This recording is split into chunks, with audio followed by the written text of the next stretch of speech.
ሰላም ጤና ይስጥልን የተከበራችሁ ተመልካቾቻችን ከሀገሬ ቴሌቪዥን ሳምንታዊው የስፖርት ፕሮግራማችን ተጀምሯል። የተለያዩ ርዕሰ ጉዳዮች የምናነሳበት ሰዓት ላይ ተደርሰናል። ለሚቀጥሉት ደቂቃዎች አብራችሁን ስትቆዩ የተለያዩ ርዕሰ ጉዳዮችን እያነሳን እናንተ ጋር ቆይታ እናደርጋለን። ይገደብ አባይና ቃለ ስላሴ ካሳይ የሚቀጥሉትን ደቂቃዎች አብረናችሁ ልንቆይ እዚህ ስቱዲዮ ተገኝተናል። ቃለ እንዴት ነብያለ? ሁሉ ሰላም አለና።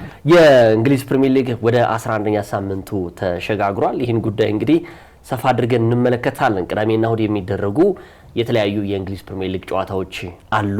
እነሱን መረጥ የተደረጉ ጨዋታዎችን በተለየ ኢታር ላይ የሚደረገው የማንቸስተር ሲቲና የሊቨርፑል ጨዋታ እንደዚህ እንመለከታለን። ቶተንሃም ሆትስፐር ወደ ማንቸስተር ዩናይትድን የሚያስተናግድበት ለንደን ላይ እንደዚሁ የሚጠበቅ ነው።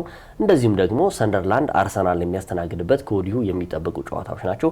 ሌሎቹም መርሃ ግብሮች አሉ። የተከበራችሁ ተመልካቾቻችን ይህንን ፕሮግራም የክብር አጋር የሆነን ቡና ኢንተርናሽናል ባንክ ነው። ቡና ኢንተርናሽናል ባንክ የባለ ራዕዮች ባንክ የስፖርት ሾው አጋራችን ስለሆነ ከወዲሁ ማመስገን እንፈልጋለን።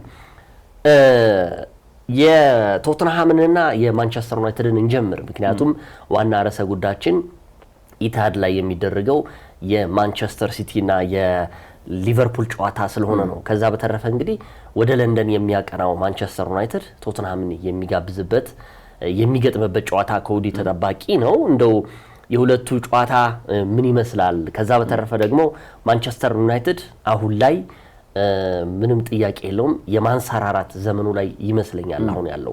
ባለፉት በርካታ ሳምንታቶች 3 እና 4 ሳምንታቶች ጥሩ ወጥ ሆነ አቋም እያሳየ ይገኛል። ባለፈውም ያው አቻ መለያየቱ ይታወሳል። ከዛ በተረፈ ቶተንሃምን ስንመለከት እንግዲህ እርግጠኛ የማትሆንበት ቡድን ሆኗል። በአውሮፓ ሻምፒዮንስ ሊግ ኮፐንሃገን 2-0 ማሸነፉ 4-0 ማሸነፉ የሚታወስ ነው። ከዛ በተረፈ ግን በእንግሊዝ ፕሪሚየር ሊግ ላይ እያሳየ ያለው ወጥ ያልሆነ አቋም እንደው እንዴት ነው? በቼልሲም ተሸንፏል። ከዛ በተረፈም ደግሞ በኒውካስል ዩናይትድም 2-0 ተሸንፏል። ውጤት ርቆታል በእንግሊዝ ፕሪሚየር ሊግ ላይ። በተቃራኒ ደግሞ ማንቸስተር ዩናይትድ የውጤት ግስጋሴ ላይ ወይም ደግሞ ጥሩ የውድድርን ጊዜን እያሳለፈ ይገኛል። የሁለቱን ጨዋታዎች እንደው ጠቀስ እናድርግ እስኪ። እንግዲህ ከዓለም አቀፍ ጨዋታዎች በፊት የሚደረግ ጨዋታ ናቸው። ይቋረጣል ለ2 ሳምንት ያህል ፕሪሚየር ሊጉ። በ11ኛ ሳምንት እንግዲህ ሲመለስ የተለያዩ ጨዋታዎች ይጠበቃሉ። ቅድም እንደገለጽከው ያው በዚህ ሳምንት የሚደረጉት ጨዋታዎች በጣም ወሳኝነት አላቸው። በተለይ ለታላላቆቹ ክለቦች ትልቅ የመነሳሻ ውጤት ሊሆን ይችላል ተብሎ ይጠበቃል። ምክንያቱም ከዓለም አቀፍ ጨዋታዎች መልስ የሚደረጉት ጨዋታዎች ደግሞ ሌላ ተጠባቂ አይነት ይዘት ያላቸው ጨዋታዎች ስለሆኑ ቀን 9:30 ላይ እንግዲህ በስፐርስ ሜዳ ላይ የሚደረግ ጨዋታ ነው የቶተንሃም ሆትስፐርስ እና ማንቸስተር ዩናይትድ ጨዋታ። ምናልባት ከባለሜዳው ቶተንሃም ሆትስፐርስ ስንጀምር እውነት ለመናገር በዚህ ዓመት ጥሩ መነቃቃት ላይ ያለ ቡድን ቢመስልም ግን ተገማች ያልሆነ ቡድን ነው። በየትኛው ክለብ እንደሚሸነፍ በየትኛው ክለብ ነጥብ እንደሚጥል የምታውቀው ቡድን አይደለም። ለምሳሌ በዚህ ዓመት ትልቅ ውጤት ብለን የምንጠራው የቶተንሃም ሆትስፐርስ ወደ ኢቲሃድ አቅንቶ ማንቸስተር ሲቲን ያሸነፈበት ጨዋታ በልዩነት ይነሳለት ነበር። በተለይ የተጠበቀም አልነበረም። 2-0 ያሸነፈበት ጨዋታ ነበር። እንዲሁም ደግሞ በለንደን ደርቢ ባሳለፍነው ሳምንት ደግሞ በ10ኛ ሳምንት የሊጉ መርሃ ግብር በሌላኛው የለንደኑ ክለብ ቼልሲ ተሸንፏል።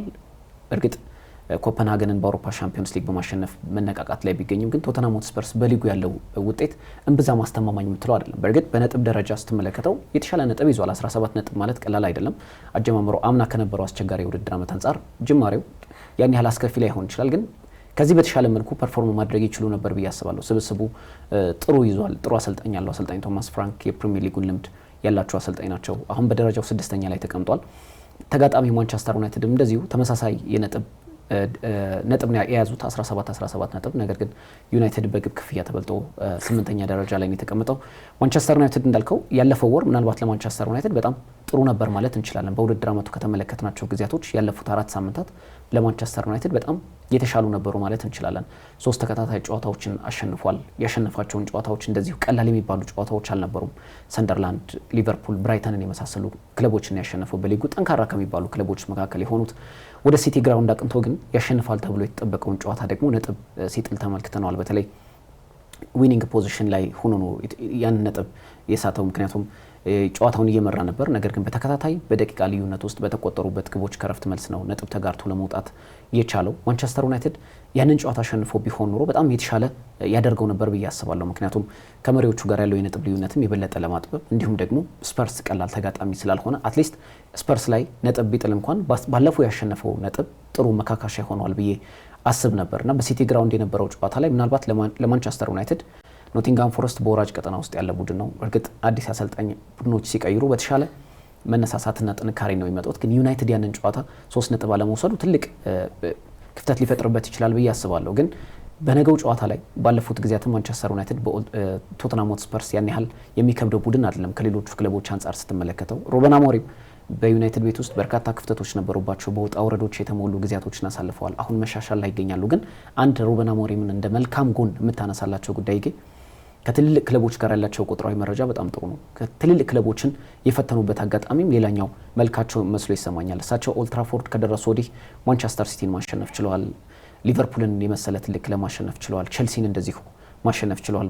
በዚህ ዓመት ራሱ ቼልሲን ያሸነፉበት አጋጣሚ ኦልድ ትራፎርድ ላይ ሌላኛው አጋጣሚ ነው። አርሰናልን በጥሩ መልኩ ተፎካክረውታል ማለት እንችላለን። አምናም አቻ የተለያዩበት አጋጣሚ አለ። በዘንድሮው የውድድር ዓመትም 1-0 ቢሸነፍም የተሻሉ ቁጥራዊ መረጃዎችን ያስመዘግበበት ነበር። ሩበን አሞሪም ከትልልቅ ክለቦች ጋር ያላቸው ውጤት ጥሩ መሆን ነገም ለቶተንሃም ሆትስፐርስ ትልቅ ተጋጣሚ ይሆናል ተብሎ ይጠበቃል።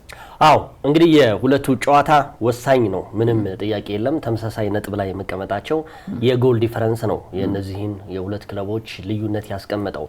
በተለይ ማንቸስተር ዩናይትድ ከየትኛውም ጊዜ በላይ አሁን ላይ ይህንን ጨዋታ እጅጉን የሚፈልገው ይመስለኛል። ምክንያቱም ይህን ጨዋታ የሚያሸንፍ ከሆነ በእርግጠኝነት ወደ 5 እና 6 ከፍ የሚልበት አጋጣሚ ይኖራል። ከሌሎቹ ተጋጣሚዎች እኩል ይህን ጨዋታ ወሳኝነት ያደርገዋል ብዬ ገምታለሁ። ሁለቱ ክለቦች እንግዲህ ባለፉት 5 ጨዋታዎች ላይ ያደረጉትን ጨዋታ ስንመለከት በመሸነፍ ብቻ ሳይሆን ጎል በማስቆጠር ረገድ ራሱ ማንቸስተር ዩናይትድ የተሻለ ነበረ። ባለፈውም ስናነሳው ነበረ የማንቸስተር ዩናይትድ አሁን ትንሽ ድክመቱ የምንለው ጎሎች እየተቆጠሩበት ነው። 3 ነጥብ ብቻ መያዙ ሳይሆን 2 እና 3 ጎሎች እየተቆጠሩበት ነጥብ የሚያገኝ ክለብ ሆኗል። ግን ደግሞ ይህን ነጥብ የሚያገኝበትን አጋጣሚ ደግሞ ጎሎችን እንዴት አድርጎ ነው መቀነስ ያለበት የሚለው ነው። የባለፈውን ጨዋታ እንግዲህ የብራይተን ስንመለከት 4 ጎሎች ያስቆጠሩ 2 ጎሎች ተቆጥሮበታል። ከዛ በተረፈ ኖቲንጋም ፎረስት ጋር ያደረገውን ጨዋታ እንደዚሁ 2 ጎሎች ሲያስቆጥር 2 ጎሎች ተቆጥሮበታል። ስለዚህ አሁን ማንቸስተር ዩናይትድ ትልቁ የቤት ስራ እየተባለ የሚገኘው የተከላካዩ ቦታ ኮንክሪት መሆን እንዴት ይችላል? አሰልጣኝ ሩበን አሞሪምስ በነገሩ ያው ብዙ ጊዜ ሲተቹም የነበሩት 3 ተከላካዮች መኖራቸው የጎሉ መንስኤም እየተባለ አሁን እየተነሳ ይገኛል። አንዱ ለማንቸስተር ዩናይትድ ጎል መቆጠር እንደ ምክንያት እየተባለ የሚገኘው ጎሎች በተከታታይ የሚቆጠሩባቸው 3 የተከላካይ ስፍራ ተጫዋቾች መኖራቸው ነው። ሌሎቹን ክለቦች ስትመለከታቸው በ4 ተከላካይ ማድረጋቸው ጎሎችን በተወሰነ መልኩ ሊቀንስልህ ይችላል። ማንቸስተር ዩናይትድ ግን አሁን ከሚያስቆጥረው ጎል በላይ የሚቆጠርበት እንዳይበዛ በብዙዎች ዘንድ ተፈርቷል። የቶተንሃም ሆትስፐር በተቃራኒ ነው። ቶተንሃም ሆትስፐር እንግዲህ ያለፉትን 5 ጨዋታዎች ካደረጋቸው ጨዋታዎች ውስጥ ስንመለከት እንኳ እንግዲህ በ5 ጨዋታ 7 ጎሎች ነው ያስቆጠረው። ይሄ ማለት የፊት መስመሩ መጀመሪያ ዓመት ላይ እንደጀመረው እንደነ ሪቻርልሰን የመሳሰሉ ግብ አዳኞች በ2025-26 የውድድር ዘመን ላይ በቶተንሃም ሆትስፐር ላይ በቃ ጥሩ የውድድር ጊዜን ያሳልፋሉ ከተባሉ የፊት መስመር አጥቂዎች አንዱ የነበረ ነው። 2 እና ከዛ በላይ ጎሎችን የሚያስቆጥረው የተጫዋች አሁን ቶተንሃም እንደ ቡድን 1 ጎል ብቻ ነው ያስቆጠረ የሚወጣው። 1 ነጥብ ማግኘትም ካለበት ወይ 3 ነጥብ ማግኘትም ካለበት በተቃራኒ ቡድን ላይ የሚያስቆጥራቸው ጎሎች በጣም ጠባብ ናቸው። 1-0 ከዛም በተረፈ 1 እኩል ካልሆነም 1-0 የሚሸነፍ ቡድን ሆኗል። በተቃራኒ ማንቸስተር ዩናይትድ ጎል የሚያስቆጥር ነው። ማንቸስተር ዩናይትድን ስንመለከት ባለፉት 5 ጨዋታዎች እንግዲህ 11 ያህል ጎሎችን አስቆጥሯል። ይሄ ማለት ያለፉት በዚህ የጥቅምት ወር ላይ ለማንቸስተር ዩናይትድ እንደ ቡድን ብቻ ሳይሆን በተጫዋቾችም ዘርፍ ደግሞ ጥሩ የውድድር ጊዜን ያሳለፉበት ጥሩ የውድድር ጊዜን ወር የምንለው ጊዜ ያሳለፉበት ነው። በአጠቃላይ የሁለቱ ጨዋታ እንግዲህ ቅድም እንዳልኩ ወሳኝነት አለው። ማንቸስተር ዩናይትድ ይህን ጨዋታ ካሸነፈ 20 ነጥብ ይደርሳል። ቶተንሃምም ይህን ጨዋታ ካሸነፈ 20 ነጥብ ይደርሳል። አቻ ከተለያዩ 18 ግን የደረጃ ለውጥ ሊኖረው ይችላል። ማንቸስተር ዩናይትድ ይህን ጨዋታ አቻም ቢወጣም ቢሸነፍም ከ8 ወደ ታች ሊወርድ ይችላል።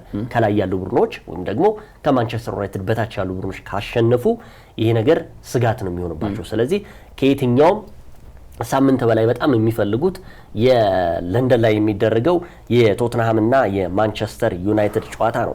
እንግዲህ ሌላው ወደ አርሰናል እንሂድ። አርሰናል ሰንደርላንድን የሚገጥምበት ጨዋታ ነው። አንድ ግጥምጥሞሽ እያየሁኝ ነበረ።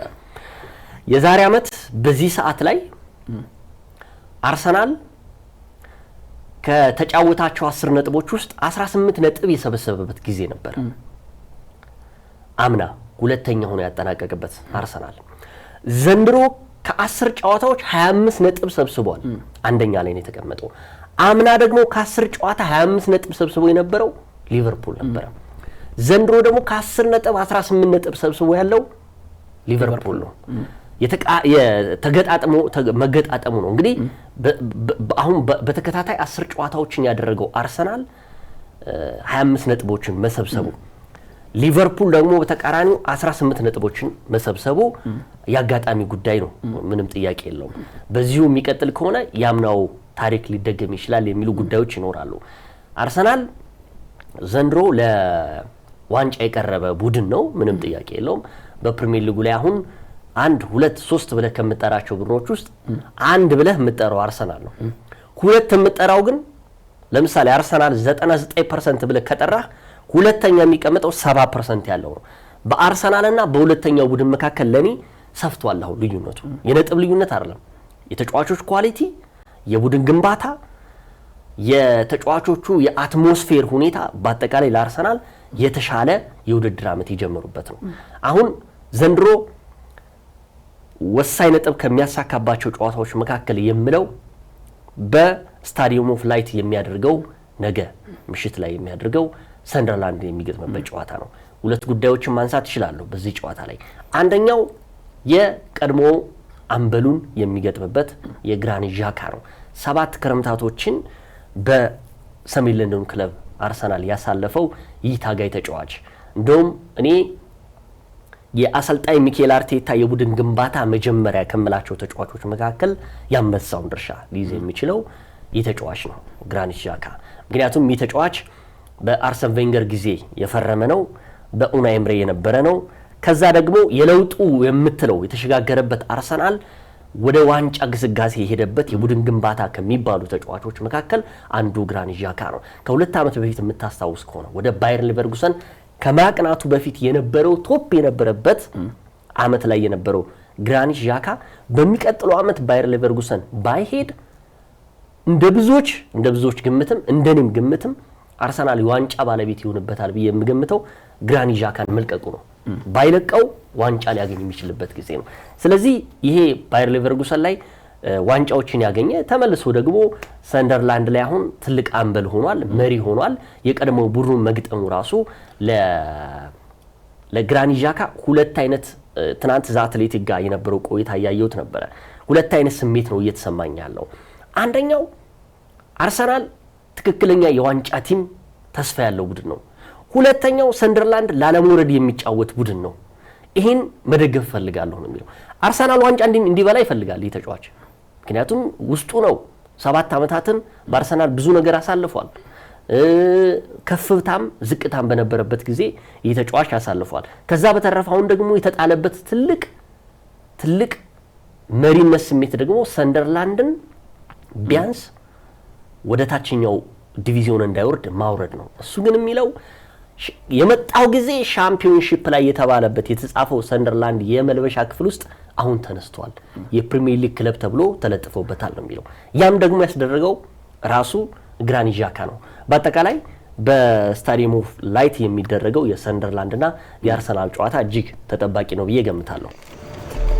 የዛሬን ተስፋ ይበልጥ ለማጥበቅ በአዲስ ሐሳብ ለመሻሻል ያሰቡትን ለማስፋት ውጥንን ለማሳካት ይበልጥ ልቆ ለመገኘት ያሰቡ መላ ይፈልጋሉ። እነሆ ለብርቶች የአቦል ዲጂታል ብድር አገልግሎት ቀረበ።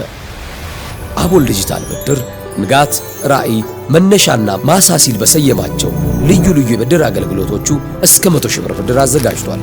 ማለዳ በኢመደበኛ ንግድ ለተሰማሩ ሴቶች፣ ራዕይ በመደበኛ ንግድ ለተሰማሩ ሴቶች፣ መነሻ በኢመደበኛ ንግድ ለተሰማሩ ለጉሊትና መሰል ነጋዴዎች፣ ንጋት መደበኛ ንግድ ለተሰማሩ የጥቃቅንና አነስተኛ ነጋዴዎች፣ ማሳ በግብርናና መሰል ስራዎች ላይ ለተሰማሩ የቀረበ አገልግሎቶቹን ያለምንም ማስያዣ በእጅ ስልኮ መጠቀም ያገኙ። አቦል ዲጂታል ብድር አቦል ላይ ይድረሱ። ቡና ባንክ፣ የባለ ራዕዮች ባንክ። ምሽት 2:30 ላይ የሚደረግ ጨዋታ ነው ይጌ። እውነት ለመናገር በዘንድሮ የውድድር ዓመት በጣም ክስተት ከሆኑ ክለቦች መካከል ሁለቱም በልዩነት ማንሳት እንችላለን። እርግጥ አርሰናል ባለፉት 3 ዓመታት ለዋንጫ እጅግ የተቃረበ ቡድን ቢሆንም ሁለተኛ ደረጃን ይዞ ማጠናቀቁ ሌላኛው በቡድን ውስጥ ትልቅ ቁጭት የፈጠረ አይነት ስሜት ያለው ቡድን ሆኖ ነው በዘንድሮ የውድድር ዓመት የመጣው። ሰንደርላንድ አሰልጣኝ ሪስ ለብሬስ በጣም አስደናቂ ቡድን ነው ይዞ የመጡት። እርግጥ ሰንደርላንድ ከሌሎቹ ክለቦች በተለየ መልኩ በጣም በተሻለ በንቃት ተሳትፎ በክረምቱ የዝውውር መስኮት በርካታ ተጫዋቾችን አስፈርሞ ነው የመጣው። ከ11 ተጫዋቾች በላይ አስፈርሟል። በሻምፒዮንሺፕም ጥሩ ጊዜ ያሳልፈው ነው የመጡት። ግን ከመጡ በኋላ በተለይ ካስፈረሟቸው ዝውውሮች መካከል ያው ከባለሜዳው ሰንደርላንድ እየጀመርን ስለሆነ ነው ግራኒት ዣካን ማስፈረማቸው በጣም ትልቅ ስኬት ተደርጎ ይወሰዳል። እንደውም በርካቶች ምን ይላሉ፣ ባለፈውም በዜና ሽፋናችን ላይ እየዳሰስ ነው ነበር ይገ ምናልባት የክረምቱ ምርጡ ፈራሚ ግራኒት ዣካ ነው የሚሉ ሀሳቦች በተደጋጋሚ እየተሰጡ ይገኛሉ። ምክንያቱም በቡድኑ ውስጥ ያለው የአሸናፊነት መንፈስ ተቀይሯል። ትልልቅ ቡድኖች ጋር ያላቸው ጥንካሬ በግራኒት ዣካ ባለልምዱ አማካይ እየተመራ መሆኑ ደግሞ የበለጠ ግሬስ ሰጥቶታል ወይ ደግሞ ቡድኑን የበለጠ ግርማ ሞገስን አላብሶታል የሚሉ ሀሳቦች ይሰጣሉ። ግራኒት ዣካ ባሳለፍነው ሳምንትም በሳምንቱ መጀመሪያ ላይ በያዝነው ሳምንት ከኤቨርተን ጋር በነበረው ጨዋታ ላይ ምግብ አስቆጥሯል። በዘንድሮው የውድድር ዓመት 4 የግብ ተሳትፎዎችን አድርጓል። በአርሰናል ጥሩ ጊዜያትን ካሳለፉ ተጫዋቾች መካከል አንደኛው ግራኒት ዣካ ነው። እንደውም ያንተንም ሀሳብ እዚህ ላይ የሚጋራው ይገኝ በተለይ ግራኒት ዣካ አርሰናል ለዋንጫ እጅግ ተቃርቦበት በነበረበት ጊዜ ቡድኑን መልቀቁ ትልቅ ዋጋ እንዳስከፈለው ይሰማኛል። ምክንያቱም እርግጥ ተጫዋቹ በአርሰናል የነበረው ጊዜ እንዳበቃ ይሰማው ነበር። ያ ደግሞ ትክክለኛ ክለብ መርጦ ደግሞ ባየር ሌቨርኩሰን መሄዱ ተጫዋቹ በዛ ዓመት ከ120 ዓመታት በኋላ እንግዲህ የጀርመን ቡንደስሊጋ ዋንጫን ባየር ሌቨርኩሰን ከአሰልጣኝ ዣቢ አሎንሶ ጋር ሲያነሳ መሪ ተዋናይ የነበረ ተጫዋች ነው። አስደናቂ የውድድር ዓመትን አሳልፎ ነው ባየር ሌቨርኩሰንን ለቆ የወጣው። ግን በርካቶች በአውሮፓ ይቆያል ወይ በአውሮፓ ትልልቅ ክለብ ይቀላቀላል የሚል ግምቶች ነበራቸው። እርግጥ የሳውዲ ክለቦች የሚፈልጉት ነበር። ነገር ግን ተጫዋቹ ምርጫው ሰንደርላንድ ማድረጉ በበርካቶች ዘንድ ያልተጠበቀ ነበር። ግን ተጫዋቹ ለምን ሰንደርላንድ ቤት እንደመጣ ራሱን እያሳየበት ያለበት አጋጣሚ 33 ዓመቱ ላይ የሚገኝ አማካይ ነው። አሁንም በትልቅ ደረጃ ላይ መጫወት እንደሚችል ያሳየ ነው። ነገ ደግሞ ቅድምም እንደተባለው የቀድሞ ክለቡን የሚገጥምበት መሆኑ ደግሞ ሌላኛው መልክ ይሰጠዋል። ዣካ ይታወቃል አርሰናል በውስጡ እንዳለ፣ ግን ያልሸነፍ ባይነት ስሜቱ ደግሞ አሁንም ለሰንደርላንድ ትልቅ ደም መስጠት የሚችል ተጫዋች እንደሆነ በነገውም ጨዋታ ያሳያል ተብሎ ይጠበቃል። ተጋባዡ ቡድን አርሰናልን ስንመለከት አስደናቂ የውድድር ዓመትን እያሳለፈ ነው የገባው በሁሉ መድረክ። ምናልባትም በፕሪሚየር ሊጉን ብቻ ሳይሆን አሁን በሚወዳደርባቸው 4 መድረኮች ሁሉ በትልልቅ ዋንጫዎች ቅድሚያ ግምቶችን እያገኘ ያለ ክለብ ነው። አሁን ስለ ፕሪሚየር ሊጉ እያወራን ስለሆነ ግን በፕሪሚየር ሊጉ ጎል ከተቆጠረበት 4 ጨዋታዎች አልፈዋል። ለመጨረሻ ጊዜ በፈረንጆቹ አቆጣጠር መስከረም 28 ነበር ኒውካስል ዩናይትድ ሴንት ጄምስ ፓርክ ላይ ግብ ያስቆጠረበት። ከዛ በኋላ ግብ መቆጠር አይደለም ኦን ታርጌት 2 ብቻ ኦን ታርጌት የተሞከረበት ቡድን መሆኑን አሳይቷል። በልዩነት ራሱ ኦን ታርጌት ብለን ልናነሳቸው የምንችሉ ሙከራዎች አይደሉም። ምክንያቱም ጠንካራ የተከላካይ ክፍል ይዟል። በዛ ላይ ደግሞ ግብ የሚያስቆጥርበት መንገድ ደግሞ የተለያዩ አማራጮቹ መሆኑ ከቆሙ ኳሶች ብቻ ሳይሆን ባለፉት ጨዋታዎች ላይ ከክፍት ጨዋታዎችም የበለጠ መሻሻልን ያሳየ ቡድን እንደሆነ ይታወቃል። ሌላው ለአርሰናል ትልቅ ነገ ፈተና ይሆንበታል ተብሎ የሚጠበቀው ጉዳይ ሰንደርላንድ በዘንድሮ የውድድር ዓመት በሜዳው ለመሸነፉ ነው። በስታዲየም ኦፍ ላይት ከደጋፊዎቹ ጋር አስደናቂ የውድድር ዓመትን እያሳለፈ የሚገኘው ሰንደርላንድ በሜዳው እስካሁን አንድም ጨዋታ ለመሸነፉ ለመድፈኞቹ ትልቅ ራስ ምታት ሊሆን ይችላል ተብሎ ይጠበቃል። በመድፈኞቹ በኩል ምናልባት አጥቂያቸው ቪክቶር ዮኬሬሽ በነገውም ጨዋታ የመሰለፉ ጉዳይ አጠራጣሪ ነው እየተባለ ይገኛል። እርግጥ በሳምንቱ አጋማሽ ሚኬል ሜሪኖ ግብ ማስቆጠሩ ለአርሰናል ሌላኛው ተስፋ የሰጠ ጉዳይ ቢሆንም ግን ጋብርኤል ማርቲኔሊና ቪክቶር ዮኬሬሽ በነገው ጨዋታ ላይ የመኖራቸው ጉዳይ አጠራጣሪ መሆኑ ምናልባት የአርሰናል የፊት መስመር ክፍል ላይ መሳሳት ሊያጋጥም ይችላል። ጋብርኤል ጀሱስ ወደ ልምምድ ቢመለስም ነገ ይሰለፋል ተብሎ ስለማይጠበቅ ማለት ነው። አርሰናል የነገውን ጨዋታ እጅግ በጣም አጥብቆ ከሚፈልግባቸው ምክንያቶች አንደኛው ግን በውድድር ዓመቱ ለዋንጫ ከሚታሙት ክለቦች መካከል የዋንጫ ተፎካካሪ ይሆናሉ ተብሎ የሚጠበቁት ማንቸስተር ሲቲ እና ሊቨርፑል እሁድ ዕለት ጨዋታቸው ማድረጋቸው ነው። ምክንያቱም በዚህ መርሃ ግብር ላይ ነጥብ መጣላቸው አይቀርም። ወይ አንዳቸው ያሸንፋሉ አሊያም አቻ ይለያያሉ። ስለዚህ ይህ ለአርሰናል እንደ መሪ ቡድን ትልቅ አጋጣሚ ነው። ሰንደርላንድ 18 ነጥቦችን ይዞ በጣም ላለመውረድ አይደለም በዘንድሮው የውድድር ዓመት ትልቅ ክስተት ሊሆን ይችላል ተብሎ የሚጠበቅ ቡድን ነው። ስኳድ ዴብዙ በጣም ሰፊ ነው። ባለልምድ ተጫዋቾቹንም ይዟል። ስለዚህ ጥሩ ተፎካካሪ ይሆናል ተብሎ ይጠበቃል። ነገር ግን አርሰናል የነገውን ጨዋታ ካለፉት ሳምንታት ይልቅ እጅግ አጥብቆ ይፈልገዋል። የዓለም አቀፍ ጨዋታዎች የሀገራት ጨዋታዎች ይመጣል። ያን ሊጉ ይቋረጣል። በጉዳት ያጣቸው ልጆቹን ከዓለም አቀፍ ጨዋታዎች መልስ ያገኛል። ስለዚህ በቀጣይ 2 ተከታታይ የለንደን ደርቢ ጨዋታዎችን ያደርጋል፣ ቶተንሃም ሆትስፐርስ እና ቼልሲን። ስለዚህ እነዚህ ቀላል የሚባሉ ጨዋታዎች አይደሉም። አንዱ ኤሚሬትስ ላይ፣ አንዱ ስታንፎርድ ብሪጅ ላይ የሚያደርገው ጨዋታ ነው። ነገር ግን ስታዲየም ኦፍ ላይት ላይ እጅግ በጣም ሊፈተን እንደሚችል ቢጠበቅም ነገር ግን ወሳኝ የሆነ 3 ነጥብ ማሳካትን አልመው እንደሚያቀኑ ይጠበቃል። አዎ ምንም ጥያቄ የለም። የሁለት ጎራ ልዩነት ሊኖረው ይችላል። ምክንያቱም ሰንደርላንድ አሁን በዘንድሮ የውድድር ዓመት ላይ ሳይጠበቅ ክስተት የሆነ ቡድን ነው። ግን ክስተት የሆነ ቡድን ሲባል ለምሳሌ የያዛቸው ስኳዱ በተለይ ከነ ግራኒት ዣካ ውጭ ያሉ ተጫዋቾች ባለልምድ መሆናቸው በተወሰነ መልኩ ይህ ክለብ በፕሪሚየር ሊጉ ላይ የመቆየት እድሉን በጣም አስፍቶለታል። ምንም ጥያቄ የለም። እንደውም አንዳንዶች የሚሉት ደግሞ ሰንደርላንድ በዘንድሮ የውድድር ዓመት ላይ ቢያንስ ወይ ኮንፈረንስ ሊግ ወይ ደግሞ የዩሮፓ ሊግ ለመግባት እድል ሊኖረው ይችላል። ቅድም ያነሳውልህ ግን በሻምፒዮንሺፕ ላይ የነበረው የመጀመሪያዎቹ ሳምንታት ግራኒት ዣካ ገብቶ የመልበሻ ቤቱን ሲጎበኝ ሻምፒዮንሺፕ የሚል ተለጥፎበታል። ያን ያስነሳው በቃ ይሄ ፕሪሚየር ሊግ ቡድን ነው የሚል ያ ከሜዳ ውጭም ሜዳ ውስጥም የመሪነት ስሜት ያለው ተጫዋች መሆኑን ማሳያ ነው። እንግዲህ ሰንደርላንድ ቅድም ቶተንሃም ሆትስፐር እንዳነሳውት አይነት ቡድን ነው። ብዙ ጎሎች አያስቆጥርም፣ ብዙ ጎሎችም አይቆጠሩበትም። የሰንደርላንድ ለየት የሚያደርገው ብዙ ጎሎች አይቆጠሩበትም። አሁን አርሰናል ደግሞ ባለፉት በርካታ ሳምንታቶች ውስጥ ብዙ ጎሎችን የሚያስቆጥር ነው። እንግዲህ ላለፉት ሳምንታቶች ጎል ከተቆጠረበት በጣም ቆይቷል። አሁን ጎል ከተቆጠረበት ብቻ ሳይሆን የሚያስቆጥራቸው ጎሎች ደግሞ ብዛት ነው። አሁን ሰንደርላንድ እኔ ለአርሰናል ስጋት ነው ብዬ አልገምትም። በተለይ የፊት መስመሩ እንደነ ገብርኤል ማጋሌስ እና የነ ሳሊባ ጥንካሬ በዚህ ደረጃ የሰንደርላንድ የፊት መስመር ተጫዋቾች ያሰጉታል፣ ጎል ያስቆጥሩበታል ብዬ አልገምትም። እንደው ቅድም ሲነሳ የነበረ ነው። መጀመሪያ ሳምንት ላይ የተደረጉ ጨዋታዎችን ስንመለከት ያው አርሰናል በዚህ አመት ላይ 3 ጎሎች ናቸው የተቆጠሩበት። እነማን ናቸው ያስቆጠሩበት ስትል ቶፕ የሆኑ ተጫዋቾች ናቸው። ለምሳሌ የመጨረሻውን ጨዋታ ስትመለከት የዋልትሜድ አዲሱ ተጫዋች የኒውካስትል ዩናይትዱ የፊት መስመር አጥቂ 2-1 አርሰናል ሲያሸንፍ 1 ጎል ያስቆጠረበት ነው። ከዛ በተረፈ ደግሞ ማንቸስተር ሲቲ ሊቨርፑል ደግሞ ስትሄድ የስቦዝ ላይ ጉዳይ ታነሳለ። ከዛ ደግሞ ከፍ ስትል ደግሞ ኤርሊንግ ሃላንድን ማንቸስተር ሲቲ 3 ጎሎች የተቆጠሩባቸው ያው ጎል ሲቆጠር አጋጣሚ ልትሉ አትችልም። መቆጠር የሚገባቸው ጨዋታዎች ልክ ነህ። ምክንያቱም መርሃ ግብሮችም ስለነበሩ ምንም ጥያቄ የለም። ትልልቅ ጨዋታዎች ናቸው።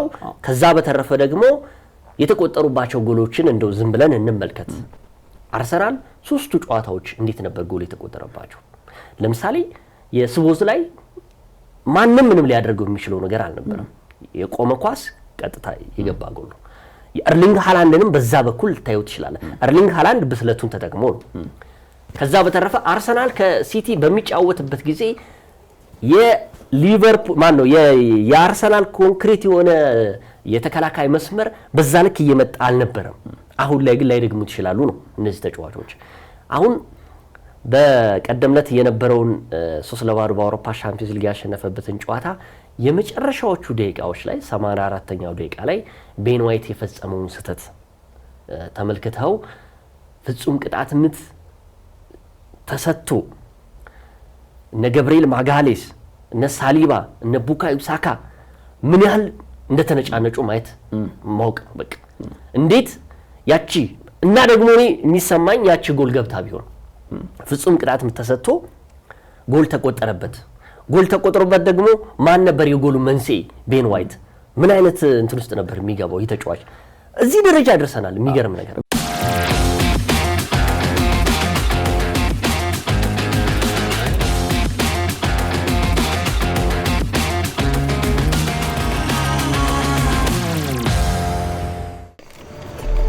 የዛሬን ተስፋ ይበልጥ ለማጥበቅ በአዲስ ሐሳብ ለመሻሻል ያሰቡትን ለማስፋት ውጥንን ለማሳካት ይበልጥ ልቆ ለመገኘት ያሰቡ መላ ይፈልጋሉ።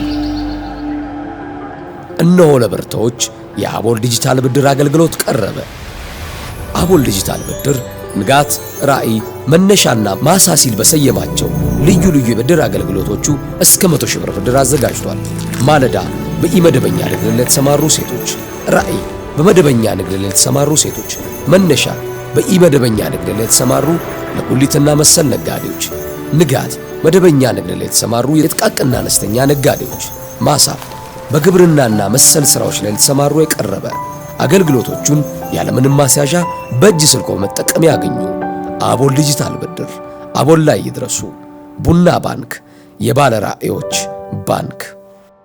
አርሰናል እዛው እንደው አያይዞ እንደው ሚጌ አሁን አርሰናል ግብ አለመቆጠሩ ራሱ ትልቅ መነሳሻ ፈጥሮላቸዋል። አሁን ከማሸነፍም በላይ ግብ እንዳይቆጠርባቸው የሚያደርጉት ጥረት ደግሞ የበለጠ መነሳሻነት ፈጥሮላቸዋል። ባሳለፈው ሳምንት 94ኛው ደቂቃ ላይ ፕሪሚየር ሊግ አንድ ፖስት ያደረገው ቪዲዮ ተመልክተ ከሆነ በ94ኛው ደቂቃ ላይ በርንሌዎች ለማጥቃት በመልሶ ማጥቃት በሚሄዱበት ጊዜ ምናልባት አብዛኞቹ ተጫዋቾች በሚባል መልኩ ተመልሰው ለመከላከል ያደረጉትን ጥረት በማድነቅ ቪዲዮ ያጋራበት አጋጣሚ ያለና አሁን የአርሰናል ተጫዋቾች ግብ እንዳይቆጠርባቸው ይሄዱበት ያለው ርቀት ሌላ መነሳሻና ተነሳሽነት ፈጥሮላቸዋል። ግብ እንዳይቆጠርባቸው አሁን ሳይኮሎጂካሊ ሬዲ ሆኖ ሜዳ ላይ ይገቡ ይመስላል። የ2003 2004 የውድድር ዘመን ላይ ያልሸነፍ ባይነቱ የነበረው አርሰናል በማን ጊዜ ነበረ ይሄ ክብረ ወሰን የተሰበረበት? በማንቸስተር ዩናይትድ ነው።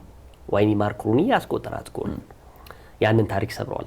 አሁን ይመስለኛል ደግሞ ከዛ ክረምታቶች በኋላ አሁን ላይ በፕሪሚየር ሊጉም በካራባውም በኤፍኤ ካፕም እንደዚህም ደግሞ በሻምፒዮንስ ሊጉም ይሁን አሁን አርሰናል ላይ ጎል የሚያስቆጥር ተጫዋች ጀግና ነው የሚባለው።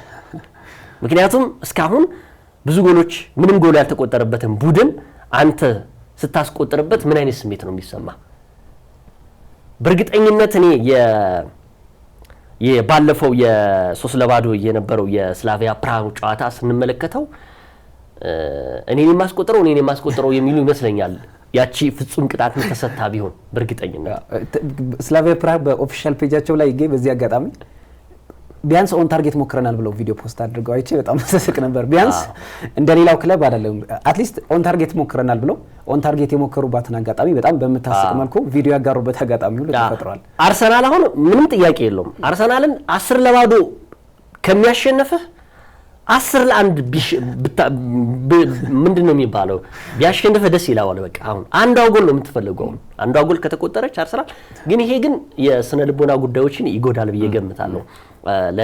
በተለይ ለተከላካዮቹ ለነ ዊሊያም ሳሊባና ለነ ገብርኤል ማጋሌስ ጎል ከተቆጠረባቸው ያለው ስሜት መቀዝቀዝ እንዳይመጣ ፍርሃት ነው። ያን ደግሞ እንዳያደርግ ደግሞ የቀድሞ የማንቸስተር ዩናይትድ ጀግና ተከላካይ የነበረው ገብርኤል ሄንዝ ሁሉን ነገር እየሰራ ይመስለኛል። ጎል ተቆጠረም አስቆጠሩም ተቆጠረባቸው አርሰናል ያው ነው።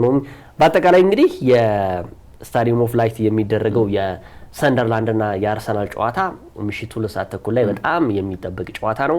ይህን ጨዋታ እንግዲህ እንድትከታተሉት የተከበራችሁ ተመልካቾቻችን ጋብዘናችኋል። የዛሬው የስፖርት ሾው የክብር አጋራችን የሆነው ቡና ኢንተርናሽናል ባንክ ነው። ቡና ኢንተርናሽናል ባንክን እጅግ አድርገን እናመሰግናለን። ተጠባቂውን ጨዋታ እንዳስስኪ ምሽት 5 ሰዓት ላይ በዚህ አጋጣሚ ቼልሲ ከወልቭስ ያደርጋል።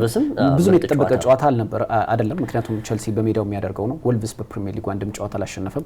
ቼልሲንን ጨዋታ ለማሸነፍ ሰፊ ግምቶችን አግኝቷል። ቼልሲ በዘንድሮ የውድድር ዓመት የወጥነት ጉዳይ ጥያቄ እየተነሳበት ቢገኝም ነገ በስታንፎርድ ብሪጅ ምሽት 5 ሰዓት ላይ የሚያደርገው ጨዋታ ግን ለማሸነፍ ቅድመ ግምቶችን አግኝቷል። ያው በ18 ዓመት በታችና በ21 ዓመት በታች የሚመራው ወልቭስም እንደው ብዙ ጊዜ እናነሳዋለን። አንድ አሰልጣኝ ሲቀይር የተጫዋቾቹ መነሳሳት ሊጀምር ይችላል። ስለዚህ ለቼልሲ ሊከብደው ይችላል ብዬ ገምታለሁ። ኢታር ላይ የሚደረገውን የማንቸስተር ሲቲንና የሊቨርፑልን ጨዋታ እንመልከት። እንግዲህ ይህ ጨዋታ በብዙዎች የሚጠበቅ ነው። አሁን ምንም ጥያቄ የለውም። ባለፉት አንድ ዓመት ወይም ደግሞ አምና እንደነበረው ባይሆንም ዘንድሮ ግን የሚጠበቀው ሁለቱም አሁን በጥሩ መንፈስ ላይ የሚገኙ ይመስለኛል። በተለይ ሊቨርፑል ባለፉት 2 ጨዋታዎች ማሸነፉ ያሸነፋቸው ክለቦች እነማን ናቸው? አስቶን ቪላ መነሻው ነበረ። ከዛ በተረፈ እዛው አንፊልድ ላይ በአውሮፓ ሻምፒዮንስ ሊግም ሪያል ማድሪድን ማሸነፉ ምንም ጥያቄ የለውም። ይሄ ትልቅ እንድምታ ነው የሚኖረው። በነገራችን ላይ ባለፈው ስናወራ የነበረው አስቶን ቪላ ሲቲን ባያሸንፈው ኖሮ ሲቲም ራሱ እንደ አርሰናል ያልሸነፍ ባይነት ጉዞን ይቀጥልበት ነበር። ተከታታይ ካደረጋቸው 5 ጨዋታዎች አንዱን ብቻ በአስቶን ቪላ ነው የተሸነፈው። ሲቲ 1-0 በሆነ ውጤት መሸነፉ ነው። ከዛ በተረፈ ያሸነፋቸውን ጎሎች ስትመለከታቸው 4 ጎሎችን 3 ጎሎችን ያስቆጠረ የመጣ ቡድን ነው። ማንቸስተር ሲቲ አሁን ለኔ በዘንድሮ የውድድር ዓመት ላይ ክስተት ነው። ከዛ በተረፈ የነገው አንዱ ለኔ ቅድም እንዳነሳው ግራኒት ዣካን እንዳነሳ ነው ሁሉ ፔፕ ጋርዲዮላ ማንሳት ያስፈልጋል። አሰልጣኝ ፔፕ ጋርዲዮላ በአሰልጣኝነት ዘመናቸው በስፔን የባርሰሎናን ቢ ቡድን ከማሰልጠን ሀብለው ከጀመሩበት ጀምሮ እስከ ትናንትና ምሽት ከትናንትና ወዲያ ምሽት እስከ ባየር ዶርትሙንድ ድረስ 999 ጨዋታ አድርገዋል። 1000ኛ ጨዋታቸውን ደግሞ በኢትሃድ ስታዲየም ሊቨርፑልን ይገጥማሉ። ብዙ ነገሮች ሊነግሩን ይችላሉ። እኛ አሰልጣኝ 42 ዋንጫዎችን ያነሱ ታላቅ አሰልጣኝ ናቸው። ከዛ በተረፈ በማንቸስተር ሲቲ ቤት ውስጥ 18 ያህል ዋንጫዎችን አንስተዋል።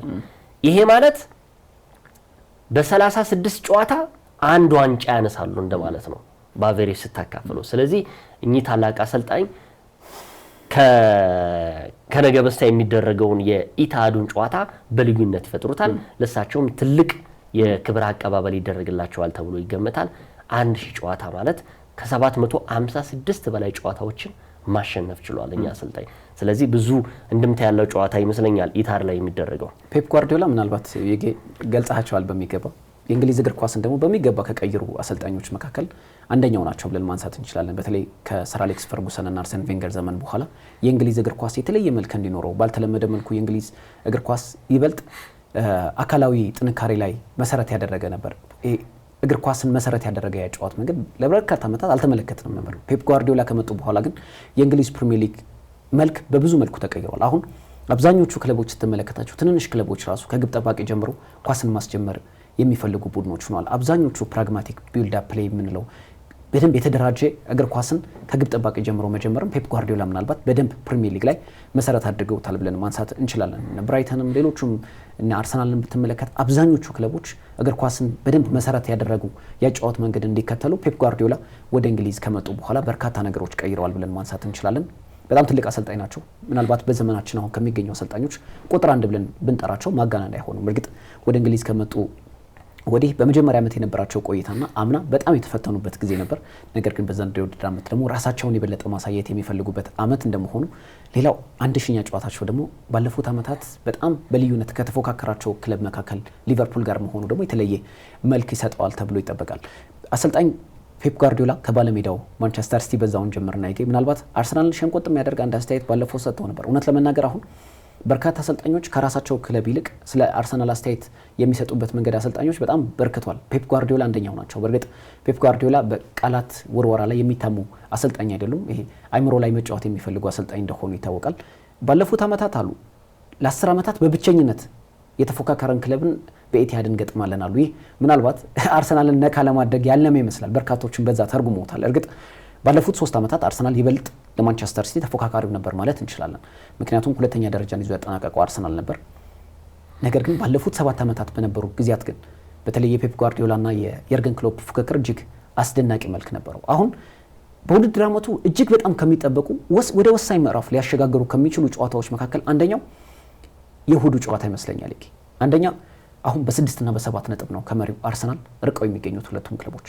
ከነገው ጨዋታ ስንጀምር አርሰናል የነገውን ጨዋታ አስቀድሞ ወይ ነጥብ ይዞበት ወይ ጥሎበት የሚያደርጉት ጨዋታ ነው። ስለዚህ ልዩነታቸው ለምሳሌ አርሰናል ነገ የሚያሸንፍ ከሆነ ከማንቸስተር ሲቲ ጋር በ9 ከሊቨርፑል ጋር በ10 ነጥብ ይሆናል። ይህ ማለት ደግሞ እጅግ ካሁኑ ስፋቱ በደንብ እየሰፋ ይመጣል የነጥብ ልዩነቱ። እርግጥ የፕሪሚየር ሊጉ ሳምንታት ገና በጣም ረጅም ቢሆንም ረጅም የውድድር ጉዞ ቢሆንም ግን አሁን በጣም ዲፋይኒንግ ሞመንት የምንለው በጣም ወሳኝ ምዕራፍ ሊሆን ይችላል ለሁለቱ ክለቦች። ማንቸስተር ሲቲ እና ሊቨርፑል በዘንድሮ የውድድር ዓመት በበርካታ መልኩ በተጠበቁት ልክ ተገኝተዋል የሚል እምነት የለኝም። አሁን ለምሳሌ በዘንድሮ የውድድር ዓመት ሲቲ ከጥር የዝውውር መስኮት ጀምሮ ቡድኑን እየገነባበት በመጣበት ሂደት በክረምቱ የዝውውር መስኮትም ራሱን ያጠናከረበት መንገድ ሲቲ በበርካቶች ዘንድ በትልቅ ደረጃ የተጠበቀ ቡድን ነበር። ግን በዘንድሮ የውድድር ዓመት ባልተጠበቁ ጨዋታዎች ላይ ሲሸነፍ ተመልክተናል። ለምሳሌ በዘንድሮ የውድድር ዓመት 3 ሽንፈቶች ሲገጥሙት በቶተንሃም ሆትስፐርስ፣ በብራይተን፣ አስቶን ቪላ ሽንፈት ገጥሞታል። እነዚህ ጨዋታዎች ማንቸስተር ሲቲ ይሸነፍባቸዋል ብለህ የምጠብቃቸው አይነት ጨዋታዎች አይደሉም። እርግጥ ሊፈተንባቸው ይችላል ብለህ ታስባለህ። ግን ካለው ስኳድ ጥራት አንጻር ይህን ያክል ይጥልባቸዋል ብለህ የምታስባቸው ጨዋታዎች አልነበሩም። እንዲሁ በአርሰናልን በጣም ተበልጦ ነበር ነጥቡን የተጋራው። ሲቲ ቤት ውስጥ በአንድ ሰው ዲፐንድ ሆኗል ወይ ደግሞ በኤርሊንግ ሃላንድ ነው ወይ ቡድኑ የተመሰረተው እስኪባል ድረስ ባለፉት ሳምንታት በርካታ ጥያቄዎች ሲነሳበት ነበር። ክለቡ በዘንድሮ የውድድር ዓመት ካስቆጠራቸው 20 የፕሪሚየር ሊግ ጎሎች 13ቱን በአንድ ተጫዋች መቆጠር ማለት እምብዛም በሲቲ ቤት የተለመደ አይደለም። በእርግጥ ባለፉት ጊዜያት ኤርሊንግ ሃላንድ ከፍተኛ ግብ አስቆጣሪያቸው ነው። ግን ሲቲ ከተለያዩ አቅጣጫዎች ግብ የሚያስቆጥር ቡድን እንደነበር ስለሚታወቅ አሁን ግን ባለፉት ሳምንታት በተለይ ከካራባኦ ጀምሮ በአውሮፓ ሻምፒዮንስ ሊግ የነ ሪያን ሸርኪ ከጉዳት ከተመለሱ በኋላ ወደ ግብ አስቆጣሪነት መመለስ የነ ኦማር ማርሙሽ በተሻለ መነቃቃት ላይ መገኘት ቡድኑን የበለጠ አሁን ከየትኛው አቅጣጫ ግብ ሊያስቆጥር እንደሚችል ማሳያ ሆኖለታል ተብሏል። ፊል ፎደንን ባለፉት ሳምንታት ወደ ተሻለ ብቃቱ መጥቷል። ይህ ደግሞ ለሲቲ እፎይታን የፈጠረው ወይ ደግሞ ከአንድ ተጫዋች ውጭ ከሌሎችም አቅጣጫዎች ግብ ሊያገኝበት የሚችልበት እድል እንዳለ ይሰማል። ምክንያቱም ሃላንድ አሁን በግልጽ ለመናገር ቡድኑ በሃላንድ ጥገኛ የሆነ ይመስላል። ሃላንድ ባላስቆጠረባቸው ጨዋታዎች ነው አብዛኞቹ ላይ ሲቲ ነጥብ የጣለባቸው። ቶተናም ሲሸነፍ ግብ አላስቆጠረም። እንዲሁም ደግሞ በአስቶን ቪላም ሲሸነፍ እንደዚሁ ግብ ያስቆጠረበት አጋጣሚ አልነበረም። እርግጥ አርሰናል ጋር ነጥብ ሲጋራ ግብ ያስቆጠረበት አጋጣሚ ነበርና አሁን ሲቲ ከሃላንድ እንዳለ ሆኖ ግብ አስቆጣሪነቱ እንዳለ ሆኖ ግን ከተለያዩ አቅጣጫዎች በሲቲ መልክ በሲቲ ቀለም ከዚህ በፊት እንደምናውቀው ግብ የሚያስቆጥሩ ሆኖ ሌሎች ተጫዋቾች አብዛኞቹ ተጫዋቾች አሁን ከጉዳት እየተመለሱለት ስለሆነ ለሲቲ ጥሩ መነቃቃት ይመስላል። በአውሮፓ ሻምፒዮንስ ሊግ 4 ግቦች ማስቆጠሩ ግን የበለጠ ደግሞ ለሊቨርፑል እንዲዘጋጅ ያደርገዋል። የሊቨርፑልን እንመለስበታለን። እኔ በተቃራኒ ነው። ማንቸስተር ሲቲ እንደውም እኔ ሰርፕራይዝ የሆነብኝ አመት ነው ለኔ። ምክንያቱም ማንቸስተር ሲቲ ከጨለማ ውስጥ ነው የወጣው ዘንድሮ። አምና በጣም ጨለማ የሚባል ጊዜ የምንለው ማንቸስተር ሲቲ ያስለመደን ሻምፒዮን መሆኑ ነው እንጂ ሶስተኛ ሆኖ ነው ያጠናቀቀው። ጨለማ የምንለው ሶስተኛ ሆኖ ስላጠናቀቀ ነው ስላላስለመደን። አሰልጣኝ ፔፕ ጋርዲዮላን ወደ ኋላ መለስ ስል ታላቅ አሰልጣኝ ናቸው። በእንግሊዝ ፕሪሚየር ሊግ ብቻ ሳይሆን በዘመናዊ እግር ኳስ ላይ ትልቅ አስተዋጽኦ ያደረጉ ታላቅ አሰልጣኝ ናቸው። የእሳቸው ተጽዕኖ ራሱ ብዙዎችን አብቅተዋል። አሁን በምሳሌነት ባነሳ እንኳ በታላላቆቹ ሊጎች ውስጥ የእንግሊዝ ፕሪሚየር ሊግን የሚመራው ማን ነው? አርሰናል። አሰልጣኙ ማን ነው? አርቴታ። የማን ምክትል ነበሩ? የፔፕ ጋርዲዮላ። ስፔን ላ ሊጋን ማን ነው የሚመራው? ሪያል ማድሪድ። ማን ነው አሰልጣኙ? ዣቪ አሎንሶ። በባየር ሙኒክ ትልቅ የሚባል ተጽዕኖ ያሳደሩበት አሰልጣኝ ናቸው።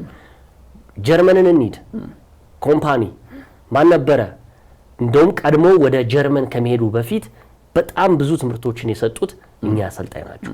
በአጠቃላይ እኛ አሰልጣኝ በእንግሊዝ ፕሪሚየር ሊግ ላይ ተጫዋች ብቻ ማፍራት ሳይሆን አሰልጣኞችንም ያፈሩ ታላቅ አሰልጣኝ ናቸው ፔፕ ጋርዲዮላ። ግን ዘንድሮ አሁን የተሸነፉበት ጨዋታዎቹ የትኞቹ ናቸው? በተለይ ደግሞ በዘንድሮ የውድድር ዘመን ላይ ማንቸስተር ሲቲ እንደውም እኔ እንደዚህ ይሆናል ብዬ አልገመትኩም ነበር። ምክንያቱም የተጫዋች ጉዳት በጣም በወጥነት በጣም እየተጎዳ ያለ ቡድን አንዱ ማንቸስተር ሲቲ ነው። አርሰናል ምንም አይነት ተጫዋች ተጎዳበት ልትለው አትችልም። አሁን የነ ካይቨርትና የነ ማነው ገብርኤል ጀሱስ ልታነሳ ትችላለህ። ከዛ የኦዲጋርድ ልታነሳ ትችላለህ። ማንቸስተር ሲቲ ግን ወሳኝ የሚባሉት ምሰሶ የተባሉ ተጫዋቾችን ለምሳሌ ሮድሪ በቃ ምሰሶ የሚባል ተጫዋች ነው። እሱ ብዙ ነገሮችን አፋልሶባቸዋል። አሁንም ምርጥ ብቃቱ ላይ ሊገኝ አልቻለም። ጨዋታ ሊያደርግ 90 ደቂቃ ሲቀረው ይህ ተጫዋች እንግዲህ እንደሚታወቀው የማይሰለፍበት አጋጣሚ ደርሷል ይህ ተጫዋች። ስለዚህ የማንቸስተር ሲቲን እኔ በጣም እየጎዳው ያለው የወጥነት ብቃት ሳይሆን የተጫዋቾቹ ጉዳት መደራረብ ነው። ኤርሊንግ ሃላንድን ብናነሳ ብዙዎቹ አሁን እያሉ ያሉት ማንቸስተር ሲቲ በኤርሊንግ ሃላንድ ተሸፍኖ ነው 13 ምናምን ጎሎችን ስላስቆጠረ ነው አይደለም። ማንቸስተር ሲቲ ጥሩ በነበረበትም ጊዜ እኮ ኤርሊንግ ሃላንድ 13 ጎሎችን ያስቆጥራል። በዚህ ጊዜ እኮ እንደውም ከዛ በላይ ያስቆጥራሉ እኮ።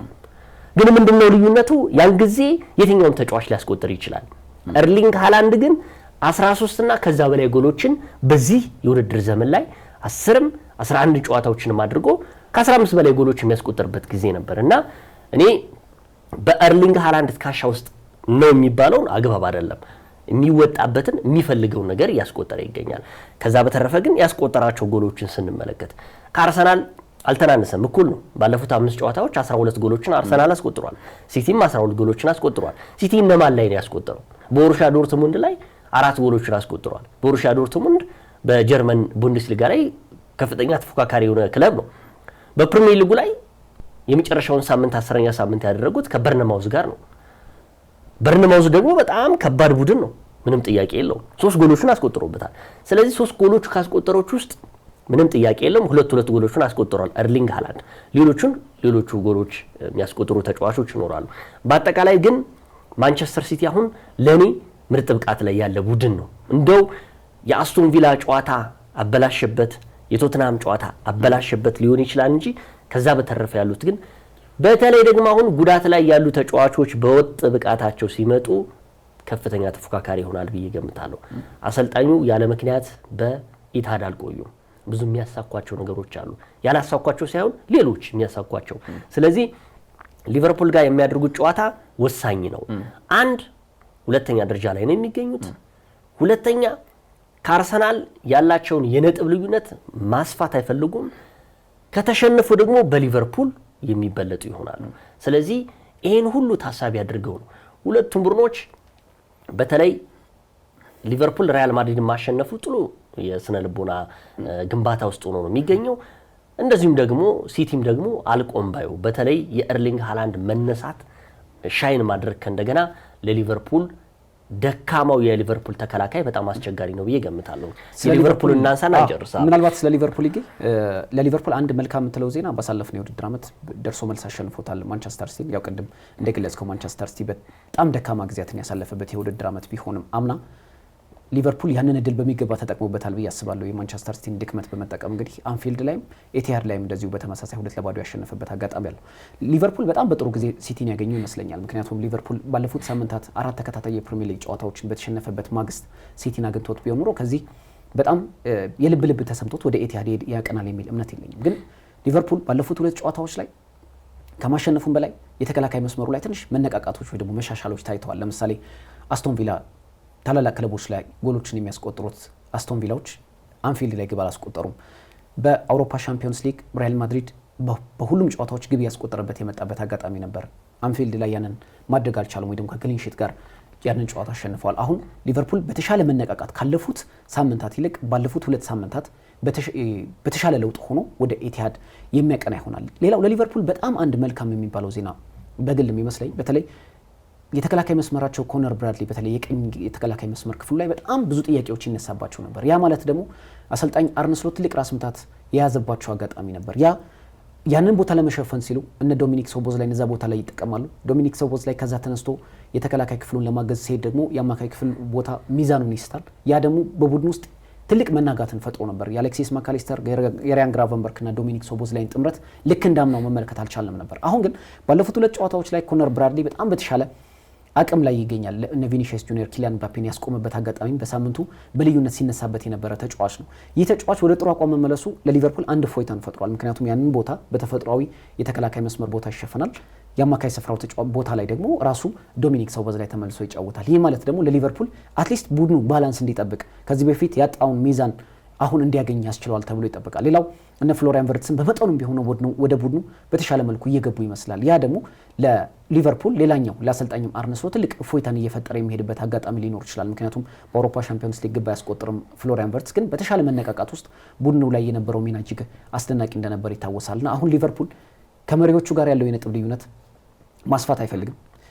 ቅድም እንዳነሳው በአጋጣሚዎች ሁሉ አሁን 10ኛ ሳምንቱ ላይ የደረሰው የእንግሊዝ ፕሪሚየር ሊግ በ11ኛ ሳምንት ሲመለስ ከ5 ሳምንታት በፊት ሊቨርፑል በ5 ነጥብ የነጥብ ልዩነት የፕሪሚየር ሊጉን የደረጃ ሰንጠረዥ እየመራ ነበር። አሁን ከ10 ሳምንታት በኋላ ደግሞ በ7 ነጥብ እየተመራ ያለበት አጋጣሚ አለና አሁን ሲቲ ቤት ውስጥ ሄዶ ወደ ኤቲሃድ አቅንቶ ነጥብ ይዞ መመለስ ለሊቨርፑል በጣም ትልቅ ወሳኝነት ይኖራል።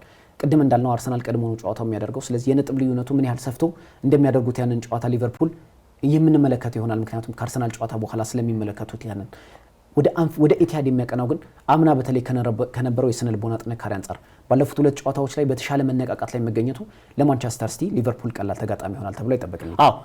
ሊቨርፑል ባለፉት 2 ጨዋታዎች ያደረገው ጥሩ የሆነ እንቅስቃሴ እንግዲህ በማንቸስተር ሲቲ ጨዋታ ላይ ተጠባቂ እንዲሆን አድርጎታል። በአስቶን ቪላም በሪያል ማድሪድም ተሸንፎ ቢሆን ይሄ ቡድን ምሰጠው አሁንም ለማንቸስተር ሲቲ ነው ካለው ወቅታዊ ብቃት አንጻር። ነገር ግን አሁን ምንም ጥያቄ የለው የስቦዝ ላይ 10 ቁጥር ሚና መጫወት ለሊቨርፑል ትልቅ ጥቅም መሆኑን በሪያል ማድሪድ በተለይ በትልቁ በጣም በሚጠበቀው በአውሮፓ መድረክ ላይ በተገናኙበት ጨዋታ ላይ የስቦዝ ላይ ሻይን አድርጎ መውጣት ለሊቨርፑል ትልቅ እንድምታ ነው የፈጠረው ብዬ ገምታለሁ። ከዛ በተረፈ ግን አሁንም ትልቁ ጥያቄ የፍሎሪያን ቨርትስ ወደ ሚናው እስከሚመጣ ድረስ ያለው ነው እንጂ አሁንም ከባለፉት ሳምንታት በርካታ ሳምንታት የነበሩበት ጫና እያገገመ መጥቷል። ልጁ እንደ ቡድኑ እያገገመ መጥቷል። አሁን ሊቨርፑል በቃ ይሄ የሚያልፍ ዝናብ አይምታ እንደሚባል መጥቶታል ሊቨርፑልን የሆነ ሰዓት ላይ። ያን ግን አሁን እየተሻገረበት ያለው ይመስለኛል። ምክንያቱም ከአርሰናል ጋር ያለው የነጥብ ልዩነት እየሰፋ ቢመጣም ከማንቸስተር ሲቲ ጋር የአንድ ነጥብ ልዩነት ነው። ከዛ በተረፈ አሁን የሞሐመድ ሳላህ በማንቸስተር ሲቲ ያለው ታሪካዊ ዳራውን ስንመለከት ብዙ ጎሎች ከሚያስቆጥርባቸው ክለቦች መካከል አንዱ ማንቸስተር ሲቲ ነው። ዩናይትድም ላይ ያስቆጥራል፣ ቶተንሃምም ላይ፣ አርሰናልም ላይ እንደዚህም ደግሞ ሲቲ ላይ ያስቆጥራል። አሁን ከሚጠበቁ ከነገ በስቲያ የሚደረገው ጨዋታ ላይ ከሚጠበቃቸው ተጫዋቾች መካከል አሁንም የባለልምዱ ተጫዋች የሞሐመድ ሳላህ ሚና ወሳኝነት አለው። ይህን ጨዋታ ሁለቱም አሰልጣኞች የሚፈልጉት 3 ነጥብን ይዘው ወደ ረፍት መሄድ ነው የሚፈልጉት። ጫና ውስጥ ገብተው መውጣት አይፈልጉም። ግን ይሄ ጨዋታ አሳስበው ብዙ ጎሎች የሚቆጠርበትም ይመስለኛል። ያው ክፍት የሆነ ጨዋታም እንደመሆኑ አንፃር ብዙ ጎሎች ይቆጠርባቸዋል። ከፊት ያሉት ተጫዋቾች ጎል የማስቆጠር ብቃታቸው እጅግ ሰፊ በመሆኑ በአጠቃላይ የኢታዱ ጨዋታ በጣም የሚጠበቅ ነው። የሳምንቱ ምርጥ ጨዋታ የሚባሉትን ተመለከትን። ሰንደርላንድ ከአርሰናል፣ ቶትንሃም ከማንቸስተር ዩናይትድ እንደዚሁም ደግሞ ሊቨርፑል ከሲቲ ኢታድ ሄዶ የሚያደርገው ጨዋታ በልዩነት የሚታዩ ጨዋታዎች ነው። ሰኞ ስንመለስ እነዚህ ጨዋታዎች ምን ይመስሉ ነበረ፣ ምን አይነት ውጤቶች ተመዘገቡ የሚለውን ደግሞ በቀጣይነት እናቀርብላችኋለን። የተከበራችሁ ተመልካቾቻችን ከመላው የስቱዲዮ ባለሙያዎች ጋር ይገደብ አባይና ቃለ ስላሴ ካሳይ አብረናችሁ ቆየን። ሳምንት በሌላ ጉዳይ እንመለሳለን። እስከ ሳምንት መልካም ሳምንት ይሁንላችሁ። የዛሬን ተስፋ ይበልጥ ለማጥበቅ በአዲስ ሐሳብ ለመሻሻል ያሰቡትን ለማስፋት ውጥንን ለማሳካት ይበልጥ ልቆ ለመገኘት ያሰቡ መላ ይፈልጋሉ። እነሆ ለብርቶች የአቦል ዲጂታል ብድር አገልግሎት ቀረበ። አቦል ዲጂታል ብድር ንጋት፣ ራዕይ፣ መነሻና ማሳሲል በሰየማቸው ልዩ ልዩ የብድር አገልግሎቶቹ እስከ 100,000 ብር ብድር አዘጋጅቷል። ማለዳ በኢመደበኛ ንግድ ለተሰማሩ ሴቶች፣ ራዕይ በመደበኛ ንግድ ለተሰማሩ ሴቶች፣ መነሻ በኢመደበኛ ንግድ ለተሰማሩ ለጉሊትና መሰል ነጋዴዎች፣ ንጋት መደበኛ ንግድ ለተሰማሩ የጥቃቅንና አነስተኛ ነጋዴዎች፣ ማሳ በግብርናና መሰል ስራዎች ላይ ለተሰማሩ የቀረበ አገልግሎቶቹን ያለምንም ማስያዣ በእጅ ስልኮ መጠቀም ያገኙ። አቦል ዲጂታል ብድር አቦል ላይ ይድረሱ። ቡና ባንክ፣ የባለ ራዕዮች ባንክ።